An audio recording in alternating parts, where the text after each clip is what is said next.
Pernah nggak sih Anda udah semangat banget nih mau mulai kebiasaan baru?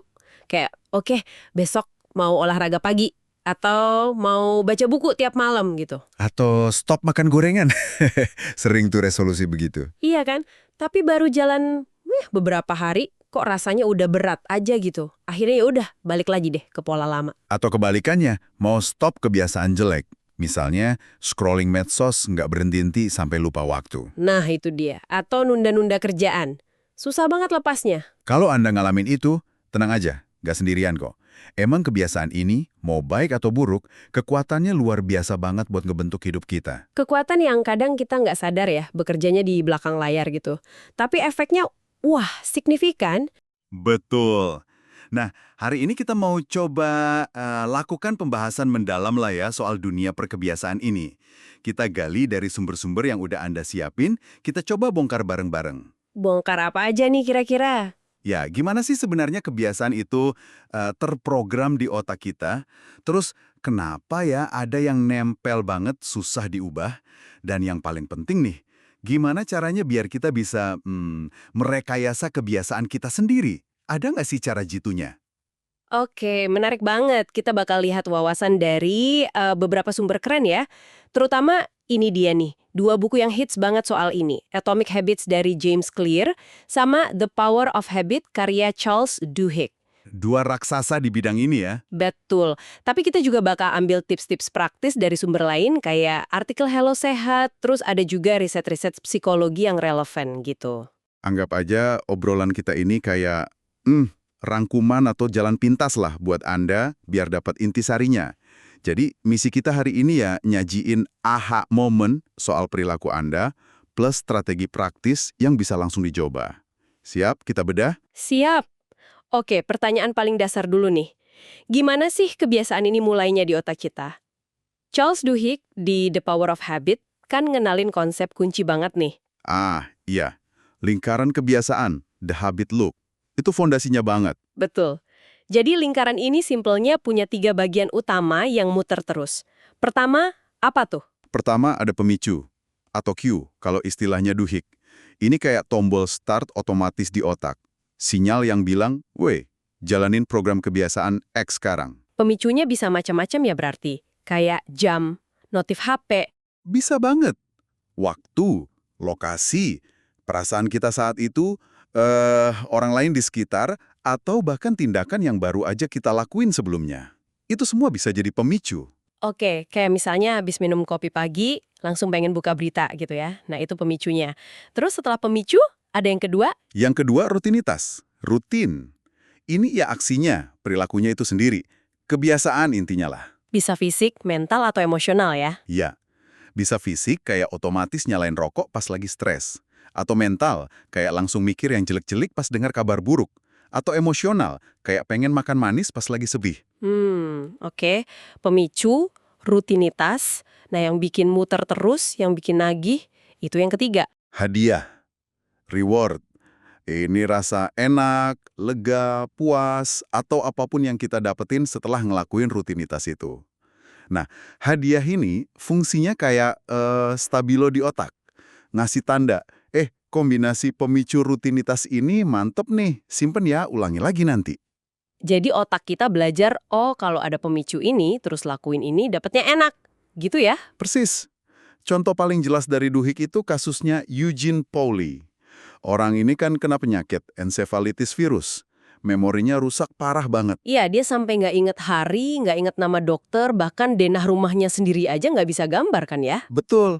Tapi, ini nih ajaibnya. Dia masih bisa ngebentuk kebiasaan baru. Nah, ini yang bikin merinding. Gimana ceritanya? Padahal memorinya udah nggak ada. Karena ada bagian otak namanya gangliobasal.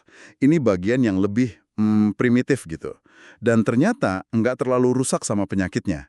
Bagian inilah mesin otomatis kebiasaan kita. Visual yang sama di lingkungannya, misal pohon di sudut jalan, itu tetap bisa ngaktifin rutinitas jalan pulangnya yang udah kebentuk lewat pengulangan. Dia sampai rumah, tapi nggak tahu gimana caranya. Wow, gila sih. Ini bukti kuat banget ya kalau kebiasaan itu benar-benar di level bawah sadar. Beda sama memori sadar kita.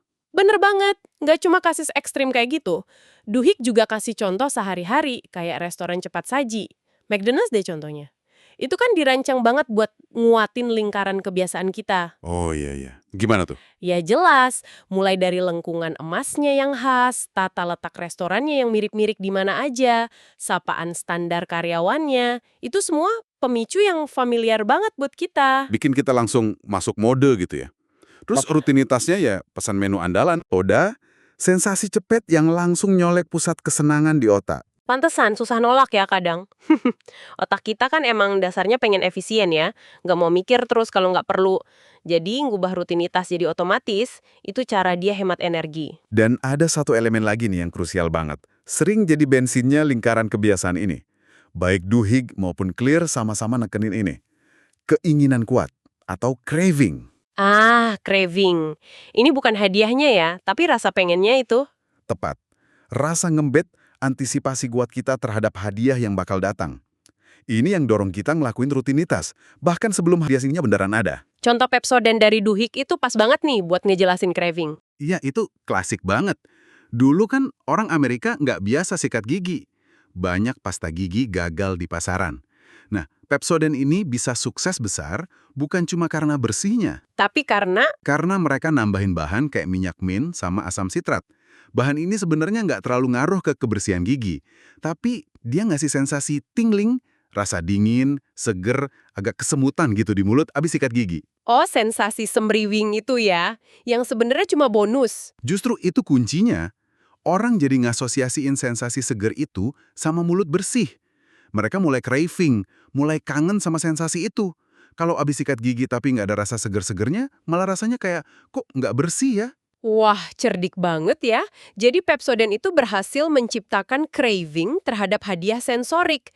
Dan itu yang bikin kebiasaan sikat gigi jadi massal. Pelajaran pentingnya, buat ngebentuk kebiasaan baru, seringkali kita perlu bikin craving terhadap hadiahnya. Biar nagih. Oke. Jadi kita udah pegang nih mesin dasarnya. Pemicu, rutinitas, hadiah, plus didorong sama craving. Nah, sekarang masuk ke bagian yang paling ditunggu-tunggu. Gimana cara ngubahnya kalau kebiasaan kita ini udah nggak oke lagi?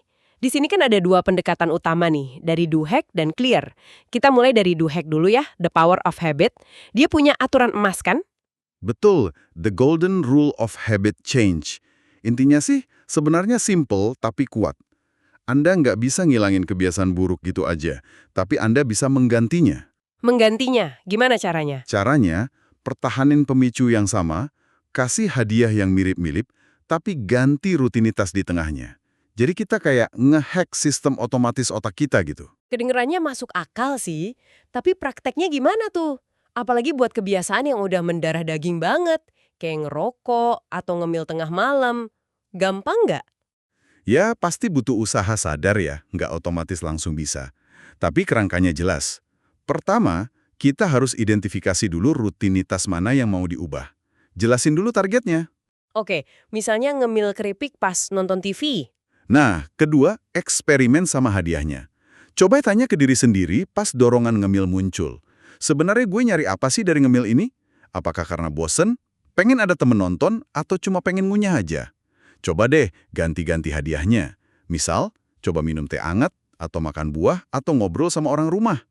Lihat mana yang benar-benar bisa muasin craving di balik ngemil itu. Jadi nyari tahu kenapanya dulu ya. Oke, terus langkah ketiga. Langkah ketiga, isolasi pemicunya. Nah, ini butuh jadi detektif nih. Pas banget dorongan ngemil muncul, langsung catat. Lagi di mana? Jam berapa? Lagi ngerasa apa? Ada siapa aja di sekitar? Tadi abis ngapain sebelum pengen ngemil? Lakuin ini beberapa kali, nanti kelihatan polanya. Oh, ternyata tiap malam jam 9 pas nonton film sendirian nih pemicunya. Oke. Udah tahu rutinitas, udah tahu hadiah yang dicari, udah tahu pemicunya. Terakhir? Terakhir, bikin rencana pengganti. Bikin skenario baru, pakai rumus. Pas pemicu X, nonton TV malam sendirian muncul, gue bakal lakuin rutinitas Y.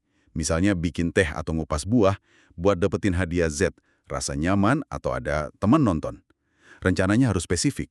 Contohnya Tony Dungy, pelatih NFL itu menarik banget ya. Dia kan nggak ngajarin pemain bertahan ya, banyak banget teknik baru yang ribet. Ya, dia justru nyederhanain. Dia latih pemainnya buat reaksi otomatis sama pemicu spesifik